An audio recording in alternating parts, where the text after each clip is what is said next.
1981 کی GCC بنیادوں کی یاد دلائی۔ خلیجی ممالک نے جواب دیا، یہ ہماری جنگ نہیں۔ معاملے نے پہلے سے کشیدہ UAE اور سعودی تعلقات کو مزید متاثر کیا۔ خلیجی ممالک کے انکار کے باوجود امارات نے اکیلے ہی میدان مارنے کی کوشش کی، جس کا خمیازہ اسے ہی بھگتنا پڑا۔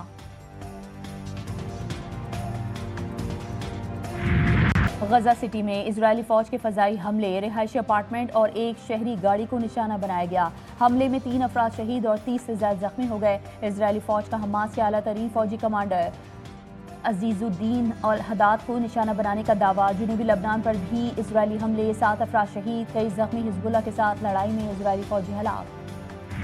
پنکی کا برانڈ نیم ہی اس کا پھندا بنے گا۔ ملزمہ کے موبائل سے 869 نمبر ملے، جن میں 132 کراچی کے نمبرز بھی شامل ہیں۔ پنکی کے نیٹ ورک میں افریقہ کے لوگ بھی ہیں۔ کراچی پولیس چیف آزاد خان کا تہلکہ خیز انکشاف، کہا کہ منشیات باہر سے آتی تھی، ملزمہ پنجاب میں تھی۔ پنکی کا کیس ہمارے لیے ایک ٹیسٹ کیس ہے، ہم اسے منطقی انجام تک پہنچائیں گے۔ کیس صرف کراچی تک ہی محدود نہیں، جو لوگ اس سے نشہ لے کر بیچتے تھے ان کو پکڑا ہے، ملزمہ کے سہولت کاروں کو بھی پکڑا جا رہا ہے۔ کیس سے متعلق FIA اور سائبر کرائم کے ساتھ رابطہ کر لیا گیا ہے۔ کیس کی بڑے پیمانے پر تفتیش کی جا رہی ہے۔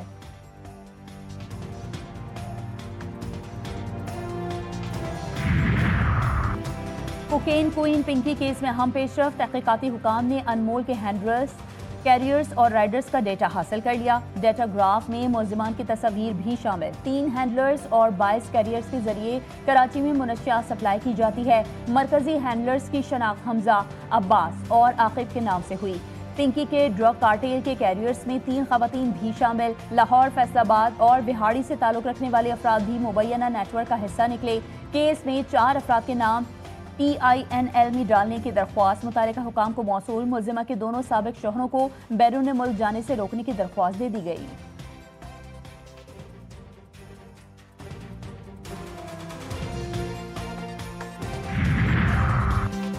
منشیات کا مسئلہ صرف سندھ نہیں، پوری دنیا کا ہے۔ منشیات کے خلاف مہم میں کافی لوگ گرفتار بھی ہوئے۔ منشیات بیچنے والوں کے خلاف سخت ایکشن ہوگا۔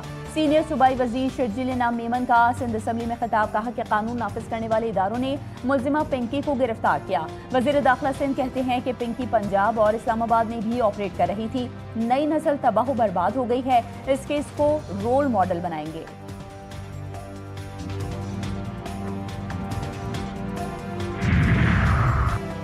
کیس کو سنجیدہ لینے کی ضرورت ہے۔ یہ منظم نیٹ ورک ہے جو سندھ حکومت سے بالا ہے۔ اپوزیشن لیڈر علی خورشیدی نے کہا ہے کہ علاقے میں منشیات بک رہی ہے تو SHO لا علم نہیں ہو سکتا۔ منشیات نیٹ ورک کے پیچھے نیٹ ورک بے نقاب ہونا چاہیے۔ پنکی کیس میں بڑا ریکٹ ہے، بڑے بڑے نام سننے میں آ رہے ہیں۔ منشیات کی وجہ سے خاندان کے خاندان تباہ ہو گئے۔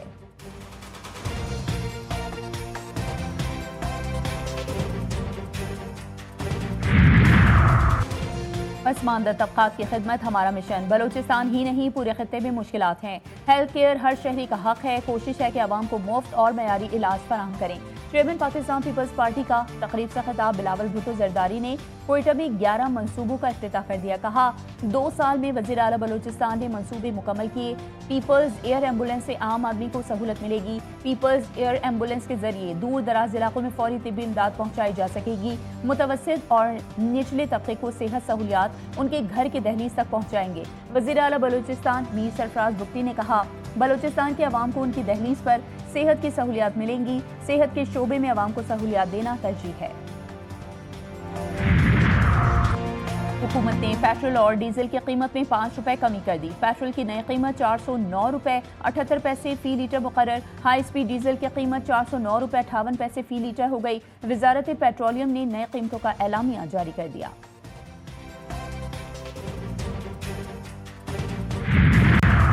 لاہور کی مارکیٹس کے اوقات قان میں نرمی، پنجاب میں مارکیٹس رات 8 بجے بند کرنے کی پابندی ختم۔ ڈپٹی کمشنر لاہور کے مطابق اب شہر کے تجارتی علاقوں میں دکانیں اور مارکیٹس معمول سے زیادہ وقت تک کھلی رہ سکیں گی۔ ضلع انتظامیہ کا کہنا ہے کہ گرمی کے موسم، بڑھتی ہوئی خریداری کی ضروریات اور شہری سہولت کو مد نظر رکھتے ہوئے یہ فیصلہ کیا۔ پاکستان کی سفارتی کوششیں، امریکی تحویل میں موجود 11 پاکستانی اور 20 ایرانی شہری بازیاب۔ وزیر خارجہ ساگدار نے کہا ہے کہ تمام افراد کو سنگاپور کے ذریعے واپس لایا گیا، رات تک اسلام آباد پہنچ جائیں گے۔ ایرانی شہریوں کی وطن واپسی کے لیے بھی پاکستان مکمل سہولت فراہم کرے گا۔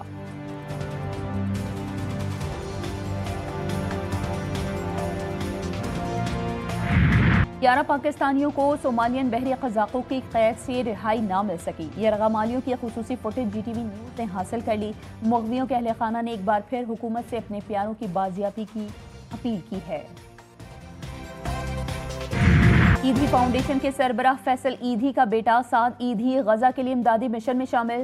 ترکیہ سے فریڈم فلاٹیلا کے ہمراہ غزہ روانہ ہو گئے. سعد ایدھی کا کہنا تھا کہ گلوبل سموت فلاٹیلا میں مختلف ممالک کے 500 سے زائد کارکن شریک ہیں. مشن 6 سے 7 روز میں مکمل ہونے کی توقع ہے.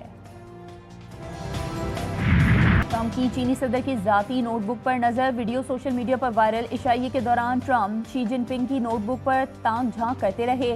چینی صدر کی واپسی پر ٹرمپ فوری سیدھے ہو کر بیٹھ گئے. واقعے کے بعد سوشل میڈیا پر دلچسپ تبصروں کی بھرمار. بعض صارفین نے طنزیہ انداز میں کہا کہ ٹرمپ شاید چین کے معاشی منصوبوں کا راز جاننے کی کوشش کر رہے تھے. کچھ نے مزاحقاً کہا کہ وہ عشائیے کا مینیو پڑھ رہے تھے.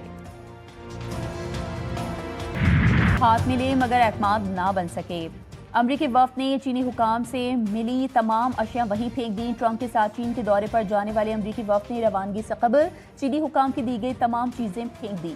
صحافی ایملی گوڈان نے روانگی کے وقت اپنی سوشل میڈیا پوسٹ میں لکھا، ایئر فورس 1 میں سوار ہونے سے پہلے امریکی وفد نے چینی حکام کی دی ہوئی ہر چیز ایک ڈبے میں پھینک دی.